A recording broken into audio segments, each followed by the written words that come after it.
तो जी छात्रों, आपके डिमांड पर क्लास आपका 11th का अर्धवार्षिक परीक्षा 2022-23 का यहाँ पे देखिए कक्षा 11वीं का भूगोल यानी आपका जियोग्राफी का आपका यहाँ पे पार्ट आपका 2 लेके आ चुका हूँ। और पार्ट 2 में हम आपको यहाँ पे हर एक क्वेश्चन का आपको लास्ट आपके देखिए इसमें आपके 20 क्वेश्चन है और आपको 20 क्वेश्चन के आपको आंसर यहाँ पे प्रोवाइड कराएंगे और एक एक क्वेश्चन का आंसर आपको दिखाएंगे। बिल्कुल आप यहाँ पे गर्दा उड़ा दोगे। यदि आपने सेकंड पेपर आप यहाँ पे सेकंड पार्ट कर लिया तो यहाँ पे पेपर में आप गर्दा तो उड़ाओगे और साथ में आप 70 में से 70 नंबर आप लेके आओगे। आपका जिला कोई भी हो, कोई आपका डाउट नहीं। यदि आपने ये आपका पेपर कर लिया पूरे आप यहाँ पे 70 नंबर लेके आओगे तो फटाफट चलिए आपको इस वीडियो को दिखाते हैं और आप यहाँ पे टॉपर बन जाओ, हम आपसे यहीं पे उम्मीद करते हैं। ठीक है, देखिए आपको बता दूं कि ऑब्जेक्टिव क्वेश्चन आपका यहाँ पे ऑलरेडी मैंने आपको करवा दिया है। यहाँ पे क्वेश्चन 6 से लेकर आपका पूरा 20 तक के आंसर कवर करने वाले हैं। 2 नंबर क्वेश्चन है तो आपको पूछा है CGIS और GPS क्या है, तो इसका आंसर आपको यहाँ पे ये लिख देना है। बिल्कुल आपका आंसर लिखा है जियोग्राफिक इंफॉर्मेशन सिस्टम एक कंप्यूटर सिस्टम है जिसका सभी प्रकार के स्थानिक या फिर जियोग्राफिक डेटा को कैप्चर करने और स्टोर करने, हेर फेर करने और विश्लेषण मैनेज करने, प्रदर्शित करने के लिए उपयोग किया जाता है। इसका उपयोग नक्शे बनाने व प्रिंट करने के लिए किया जाता है। और आपका यहाँ पे GPS की बात करें तो GPS एक आपका अंतरिक्ष आधारित उपग्रह नेविगेशन प्रणाली है। सभी मौसम की स्थिति और स्थान देखिए यहाँ पे समय की जानकारी प्रदान करता है, चाहे फिर वो धरती के किसी भी जगह में स्थित हो या फिर आपका यह प्रणाली पूरी दुनिया भर में सैन्य, नागरिक और वाणिज्यिक उपयोगकर्ता को महत्वपूर्ण क्षमता प्रदान करता है। ठीक है, तो आप आंसर यहाँ पे कर लेंगे। और इसके बाद देखिए क्वेश्चन आपका यहाँ पे दिया गया है भौतिक भूगोल की कोई आपको 2 शाखाओं के आपको नाम लिखकर इसका आपको वर्णन करना है। तो बिल्कुल आप यहाँ पे देखिए आपको 100% आपका यही क्वेश्चन पेपर आएगा। आप यहाँ पे फटाफट आप देखिए तो आपको यहाँ पे इसका आंसर देखिए, आपको यहाँ पे इसका आंसर आपको ये मिल जाएगा। देखिए 6 का आपका अथवा क्वेश्चन, इसके अंतर्गत पृथ्वी के भौतिक पर्यावरण के संबंध रखने वाली उन घटनाओं का अध्ययन किया जाता है जो कि मानव जीवन को प्रभावित करते हैं। पृथ्वी के स्थल मंडल, जल मंडल और वायुमंडल से संबंधित घटनाओं का विवेचन भौतिक भूगोल के अंतर्गत किया जाता है और इसकी आपका निम्न उपशाखाएं। ठीक है, पहला देखिए भू आकृति विज्ञान की बात कर रहा है और दूसरा पॉइंट आपका जलवायु विज्ञान की बात कर रहा है। आपको 6 पॉइंट लिखना है ना, कोई आपको 2 शाखाओं के नाम लिखना है तो आपको इसमें 3 शाखाएं हैं। समुद्र विज्ञान तो आपको देखिए भू आकृति विज्ञान होता है, इसके अंतर्गत पृथ्वी के विभिन्न रूपों और उनकी उत्पत्ति, इतिहास और विकास की व्याख्या की जाती है। जलवायु विज्ञान की बात करें तो इसके अंतर्गत वायुमंडलीय दशाओं, मौसम, ऋतु परिवर्तन, जलवायु प्रदेशों और उनके प्रभाव का अध्ययन किया जाता है। समुद्र विज्ञान होता है, इसके अंतर्गत महासागरीय तल की रचना, समुद्रों में ताप और लवणता, समुद्री निक्षेप और धाराएं और ज्वार भाटा का अध्ययन किया जाता है। ठीक है, चलिए आंसर कर लीजिए। इसके बाद क्वेश्चन दिया आपका यहाँ पे 7वां, कोहरा और कुहासा में क्या अंतर है। अगर मैं इसकी आंसर की बात करूं तो आप यहाँ पे इसका आंसर सिंपल तरीके से आप यहाँ पे कर सकते हैं। देखिए हर एक क्वेश्चन को आपको आंसर यहाँ पे आपको दिया जाएगा। देखिए आपका आंसर यहाँ पे मिल जाएगा कोहरा और कुहासा में अंतर। तो उत्तर लिखिए, कोहरा और कुहासा दोनों हवा के निलंबित कणों पर जल की सूक्ष्म बूंदों से बने हुए होते हैं। इनमें जल की सूक्ष्म बूंदों को घनत्व के कारण अंतर होता है। कुहासे की तुलना में कोहरे जल की सूक्ष्म बूंदें आपके अधिक होते हैं। कोहरे की एक परिभाषा के अनुसार कोहरा की दक्षता सीमा आपका यहाँ पे 1000 मीटर यानी आपका 1 किलोमीटर से कम रह जाता है। सीधी सी बात है, कोहरा जो आपका यहाँ पे ठंडी की सीजन आप अभी आपका चल ही रहा है तो आप देख रहे होंगे आप बहुत कम दूर तक यहाँ पे देख पाते हैं। ठीक है, चलिए अब इसके बाद बात करें, यहाँ पे आपने पढ़ लिया। अब इसके बाद आपका अगला क्वेश्चन तापमान के व्युत्क्रमण को समझाइए। तो इसका आंसर आपको देखिए यहाँ पे ये मिल जाएगा, तापमान के व्युत्क्रमण को समझाइए। तो जब विशेष परिस्थितियों में कालिक और स्थानीय रूप से क्षोभ मंडल के ऊपर जाने वाले तापमान में क्या कमी के स्थान पर वृद्धि होती है तो इस स्थिति को तापमान का व्युत्क्रमण यानी आपका उल्टा क्या होता है। देखिए तापमान आपका ज्यादा हो रहा है, जब आपको उसमें कमी होने लगे तो आपका इसका तापमान का व्युत्क्रमण या फिर प्रतिलोपन कहते हैं। इस क्रिया के फलस्वरूप नीचे की वायु की परत अपेक्षाकृत ठंडी और इसके ऊपर गर्म वायु की परत स्थापित हो जाती है। ठीक है, अगर आपसे क्वेश्चन पूछे ओस क्या है तो आप ओस के बारे में भी आप लिखते हैं। शीतकाल में रात्रि को जब धरातल उससे लगी हुई वायु से अधिक शीतल हो जाता है तो उसमें निहित देखिए छोटी छोटी बूंदों के रूप में धरातल पर जमत हो जाती है, उसे ही आपका ओस कहते हैं। घास फूस फूल पत्तियां भूमि पर एकत्रित जल बूंद ही ओस कहलाता है। तो आपने ठंडी में आपका ओस भी दिखता होगा। इसके बाद क्वेश्चन आपका 8वां दिया है, ज्वार भाटा नौका संचालन को कैसे प्रभावित करती है। अटलांटिक महासागर के प्रमुख आपको धाराओं का वर्णन कर रहा है। चलिए आपको यहाँ पे इसका भी आंसर आपको दिखाते हैं।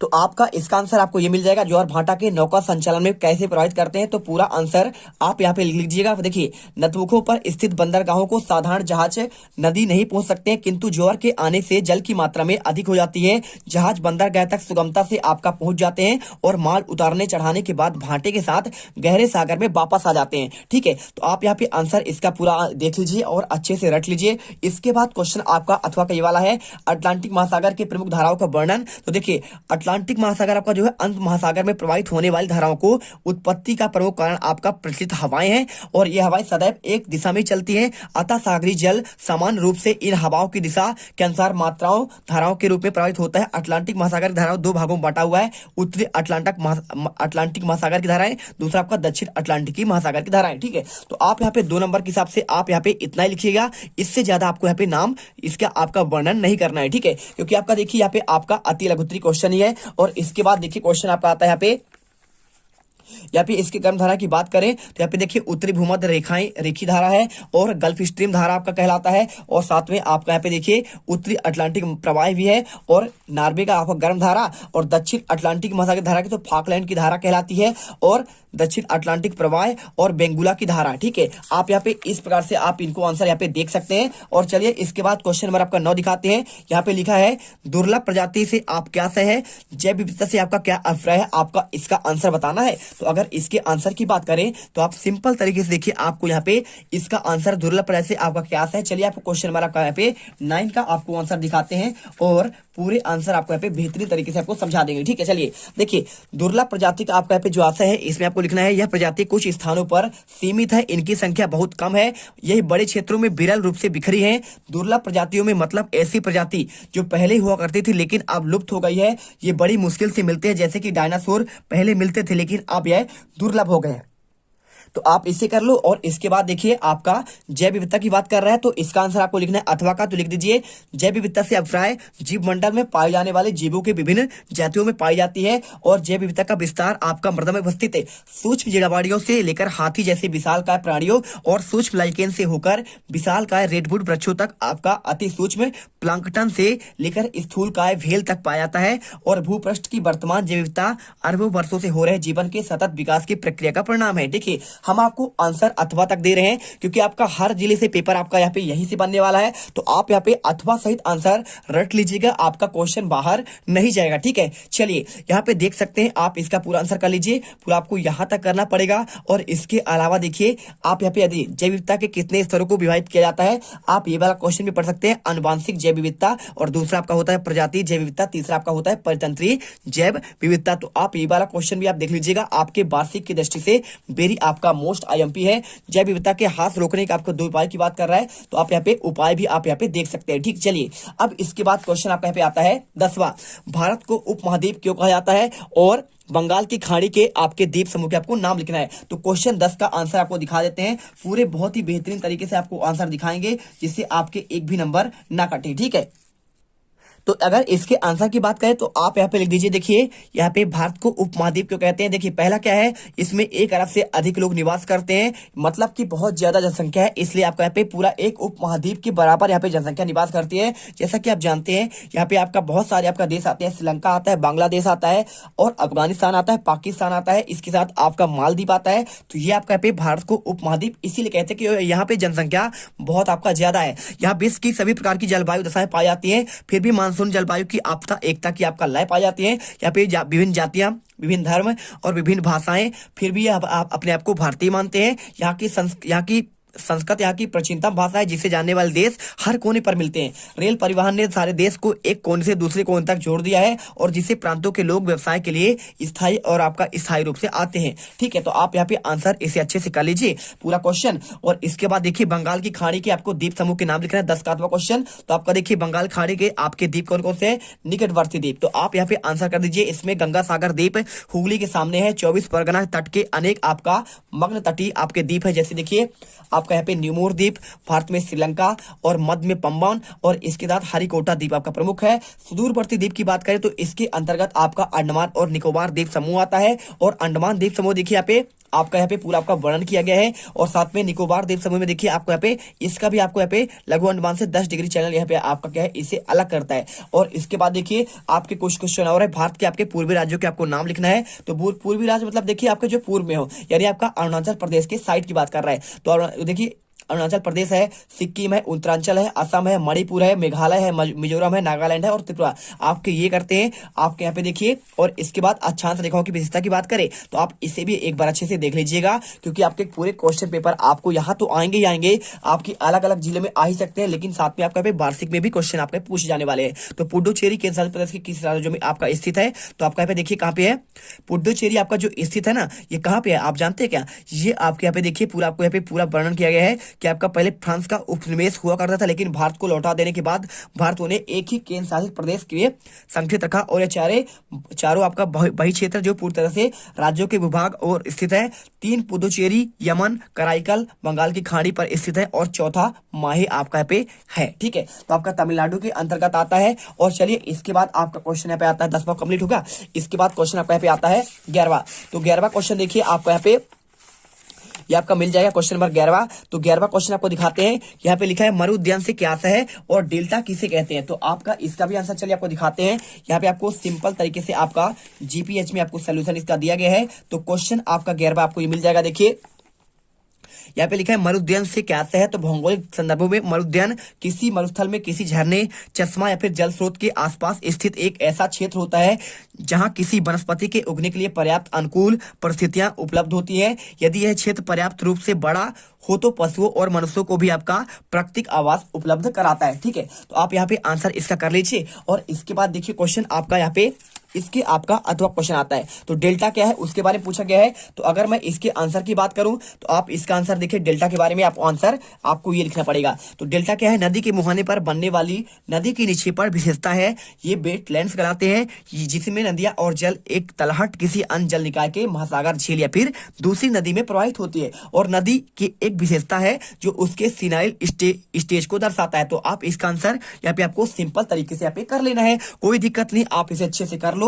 क्योंकि आपके पूरे नंबर आपको मिल जाएंगे। ठीक है, चलिए इसके अलावा देखिए आपको मैं बताऊंगा इनमें से आपको कौन क्वेश्चन आपको और रेडी करना है। पहले आप यहाँ पे क्वेश्चन देख लीजिए। यहाँ पे 12वां देखिए, 12वां क्वेश्चन आपका लिखा है अफवाह से आप क्या समझते हैं और अरब सागर में गिरने वाली आपके 4 प्रमुख नदियों के नाम। तो यहाँ पे क्वेश्चन आपका देखिए 4 नंबर का इस चैप्टर से आपका आना ही वाला है। कौन से चैप्टर से? देखिए आप यहाँ पे संरचना इकाई 8 से संरचना, भू आकृति और विज्ञान का अफवाह तंत्र, आप इससे यहाँ पे तैयार करेंगे। तो इसका आंसर देखिए आपको यहाँ पे ये याद करना है। तो निश्चित नदियों के माध्यम से हो रहे जल प्रवाह को यहाँ पे अफवाह कहते हैं। क्या कहते हैं?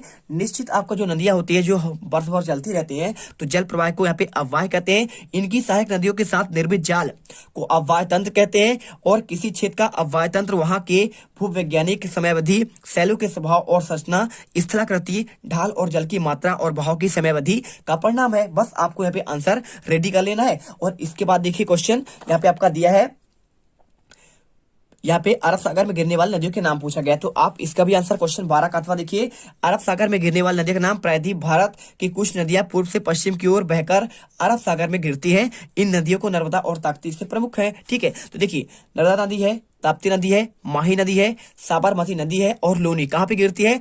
अरब सागर में जो नदियां गिरेंगी आपका यहाँ पे कहला जाएगा अरब सागर में गिरने वाली नदियों के नाम। अगर पूछे अगर आपको इनमें से कुछ और क्वेश्चन जो पूछ सकता है वो आपका यहाँ पे है आपका दून। ठीक है, तो निम्न हिमालय और शिवालिक के बीच स्थित लंबत घाटी को आपका दून कहा जाता है। और यह संरचनात्मक मूल की घाटी है। यह घाटियां हिमालय और शिवालिक के ऊपरी भाग को कटाव के कारण पत्थर की बजरी की आपको ढकी रहती है। और इसके साथ आप यहाँ पे देखिए, यहाँ पे क्वेश्चन आपका दिया गया है पंचनद की नदियां कि आपको नाम लिखना है। तो पंचनद मतलब आपका 5 नदियां जो आपका पंजाब में बहती है। तो देखिए पंजाब की मुख्य नदियां सिपकीला आपका दर्रा है। ठीक है, तो बहती है पंजाब के प्रदेशों में प्रवेश करती है सतलज, ब्यास, रावी और झेलम और चिनाब को यहाँ पे आपका पंचनद नदियां कहा जाता है। तो आप इसे याद कर लीजिए। साथ में आपको यहाँ पे नीलगिरी के दक्षिण भाग को स्थित आपके 2 वर्गों के नाम, तो आप इसे भी यहाँ पे पढ़ सकते हैं, कोई आपका दिक्कत नहीं है। आप इसे भी एक बार यहाँ पे देख लीजिएगा। साथ में आपको यहाँ पे उत्तर भारत के मैदानों को कितने वर्गों में विभाजित किया गया है, आप इसे भी एक बार यहाँ पे देख सकते हैं आपके यहाँ पे वार्षिक की दृष्टि से। चलिए अब इसके बाद क्वेश्चन आपका 12 तक हो चुका है। 13वां क्वेश्चन यहाँ पे दिया गया है सस्तर किसे कहते हैं और आपको यहाँ पे प्राकृतिक वनस्पति से क्या समझते हैं। ठीक है, तो चलिए आपको यहाँ पे आंसर क्वेश्चन आपका 13 का दिखाते हैं। सस्तर आपका क्या कहलाता है?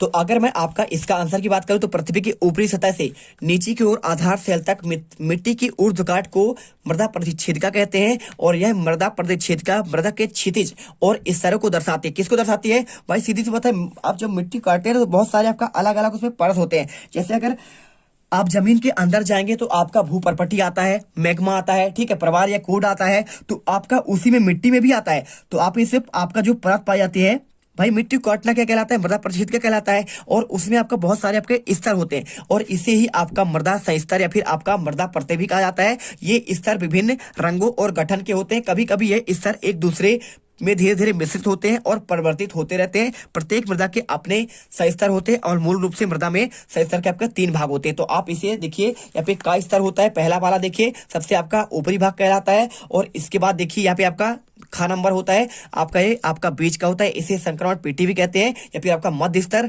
और ग नंबर आपका यहाँ पे होता है, देखिए इसकी रचना आपका धीमी सामग्री से होता है। तो आपको यहाँ पे आंसर पूरे आपको सबसे आपका लास्ट वाला होता है, इसे याद कर लीजिए। साथ में आपका यहाँ पे देखिए इसके अथवा की बात कर रहा है, तो इसका अथवा का आपका आंसर अगर की बात करें तो आप यहाँ पे देखिए प्राकृतिक वनस्पति से आप क्या समझते हैं, तो इसका आंसर आप यहाँ पे ये कर सकते हैं। देखिए प्राकृतिक वनस्पति का तात्पर्य किसी क्षेत्र या फिर प्रदेश में वहां के भौतिक पर्यावरण, जलवायु, मिट्टी के अनुरूप प्राकृतिक रूप से उगने वाली वनस्पति से है, जिसमें पेड़ पौधे, झाड़ियां, घास आदि आते हैं। प्राकृतिक वनस्पति में पेड़ पौधे, झाड़ियां, घास मनुष्य की सहायता से बिना अपने आप उगते हैं, और इसके विशिष्ट रूपों को प्रकट करने के लिए वनस्पति जाति या फिर वनस्पति तथा वन शब्दों का प्रयोग किया जाता है। तो आप इसका आंसर कर लीजिएगा। साथ में आप यदि आप पढ़ना चाहें कुछ क्वेश्चन और है तो आप इसमें यहाँ पे आप ये पढ़ सकते हैं कि मृदा अपरदन के आपके 2 प्रकार कौन कौन से हैं। तो पहला आपका होता है देखिए जल द्वारा अपरदन होता है, दूसरा आपका यहाँ पे वायु का आपका अपरदन होता है, ठीक है। इसे जल द्वारा अपरदन जो आपका होता है इसे कहते हैं अवनालिका अपरदन भी कहते हैं। और इसके बाद भारत में लवण युक्त मिट्टी का आपको क्षेत्र बताना है, तो आप ये क्वेश्चन भी एक बार पढ़ लीजिएगा, यहाँ पे आंसर आपका दिया गया है।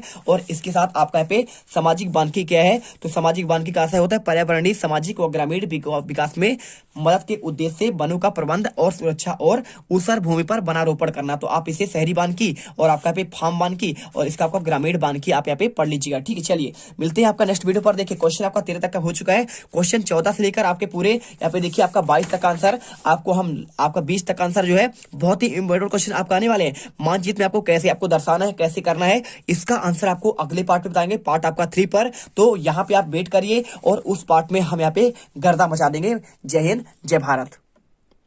तुम लोग गलती से अगर नए हो तो सब्सक्राइब करो, वो जो लाल वाला बटन है उस पर अपने जीजा जी फेंक के मारो या फूफा जी, मुझे नहीं पता, बस क्लिक हो जाना चाहिए। अब मैं भी जा रहा हूं, मुझे मुठिया पेलने जाना है। बाय।